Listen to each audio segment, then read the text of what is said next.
Hi and welcome back to the channel. So today I thought I would have a look at using an iPad with live loops in Logic. I did actually used to use live loops a lot when I had the iPad before, and using GarageBand.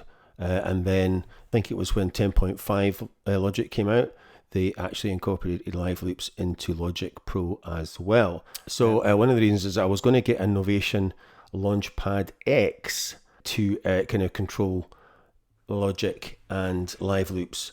And one of the reasons was that they've kind of come down in price now to about 130 quid from 180, I think they normally are. And I don't know why this is blurred out on the website. It's quite terrible, and then it goes to huge. So yeah, so that's what a Launchpad X looks like. It's in between the Mini and the Pro. So the kind of Pro's about 260, and the Mini's about 90.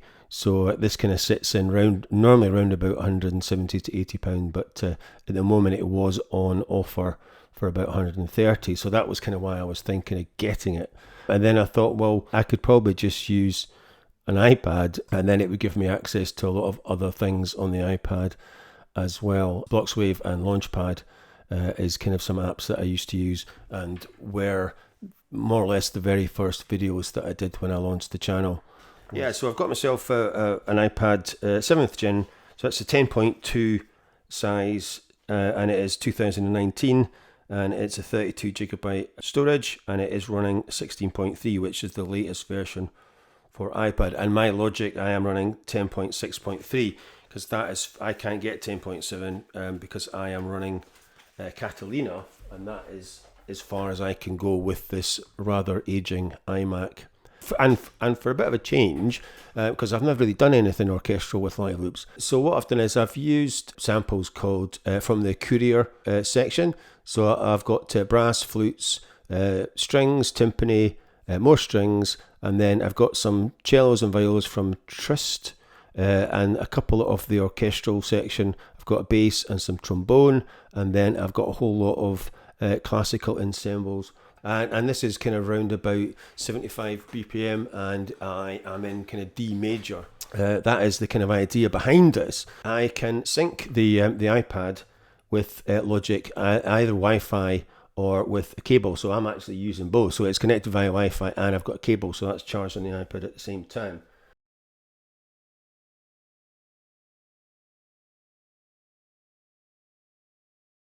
So I'm going to screen record the iPad, and I'm going to overlay it over this Logic. So the first time you kind of launch it, you'll get a pop-up saying connect on the screen in Logic, and that should be it. Once you've kind of done that, it tends to remember when you launch Logic Pro. As you can see, I have kind of got a mirror of what you're seeing on the screen, and then you can actually go up to this little arrow at the top. So depending on what you're using, so if an actual Logic track rather than live loops, you have other things. So you have smart controls, chord strips. So I'm in live loops. So the main ones that you can use in live loops are the mixer. So you can actually see your whole mixer. So you can see that has all the tracks there. And you can switch between MIDI effects, I/O, audio effects, sends, pan or volume, and just volume. So I've set the pans already, so I can just go to volume.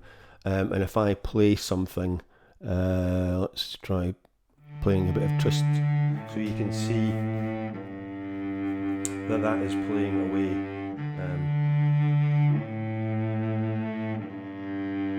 in the mixer, so I can mix that up and down. And obviously, because it's touch control, you can move, more than one fader at a time, which is quite cool, which you can't do obviously with the mouse. So that is the mixer, and then there's a whole bunch of key commands as well, which you can use in live loops and Logic. And these kind of, so if I press stop, it will stop. So you've got these bottom ones are fixed, so rewind, forward, stop, play, record, and cycle mode are fixed. And then there's a whole, I don't know how many pages, but 10 pages of other ones. So this is really cool. I didn't even know this was possible until I got that, because when I had the iPad before, this wasn't available. This Logic app was not even available yet, because it's quite a while since I've had an iPad. So that is pretty cool. And like I said, you can go back to live loops and then you've actually got your cells. So yes, you can either trigger them individually by like that, or you can obviously trigger more than one at a time, or if you press the bottom arrow, it will trigger that whole. If I stop that, so if I press this arrow at the bottom, this one here on the iPad, it will play that whole column of cells.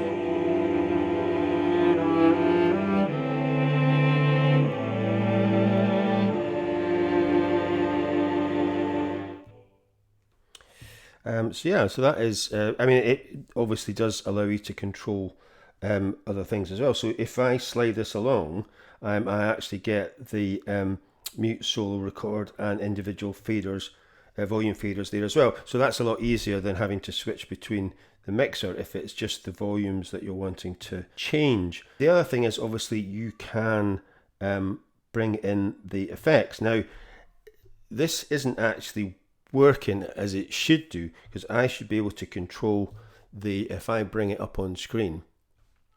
So these are the remix effects, and that goes on the master stereo out.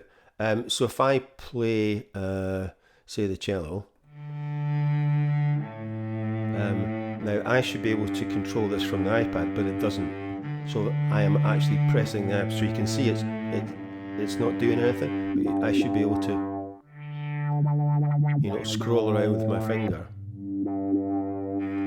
But for some reason, it's not. There's the only three that are working on the iPad are the kind of stutter, the scratch, and the tape slow.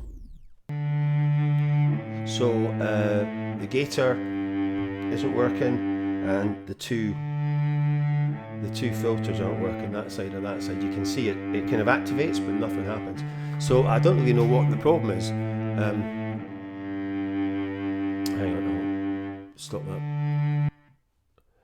Yeah, so I don't really know what that problem is, but that's the only thing that doesn't seem to be working. And it's a bit of a pain, because that's one of the things that I really like doing.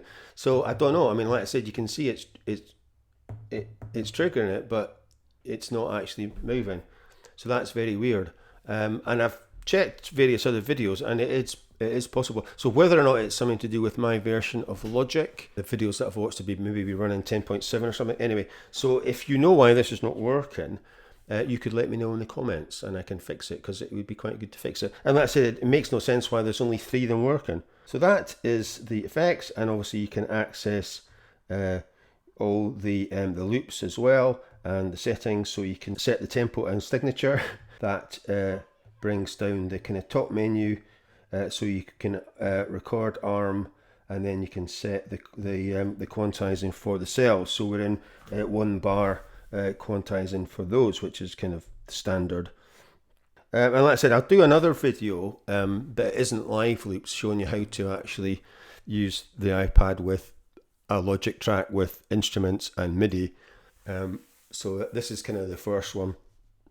If you were looking to get a controller, you can pick one of these iPads up for around about 200 quid, and then you've got all the other things that you can actually do with the iPad, and not just control Logic or Ableton with the Novation launch pads. I watched imamusicmogul, and he's I'll leave a link to his video on this, and he was saying that he's basically using the iPad for mixing most of his tracks now. Something that people are starting to kind of move over from the kind of traditional controllers to iPad, especially if you are a Logic user. So yeah, so what I'm going to do is I'm kind of going to live mix this track, and I'm going to kind of record it. So yeah, so you should be able to see everything with the screen recording on the iPad, what's happening up here as well.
Right, there we go. That is a bit of orchestral live recording with the iPad synced to Logic Pro. Quite a really nice way of doing it. And as you can see, I've recorded the whole track in audio there as well, so we can switch live loops off, and then if I switch that back over, you can see I can go in and then edit that out because there was a few mock-ups activating the wrong clip. So anyway, so thanks for watching, and as usual, if you are enjoying these videos, please like, subscribe, share and comment, and I will see you next week. Bye for now.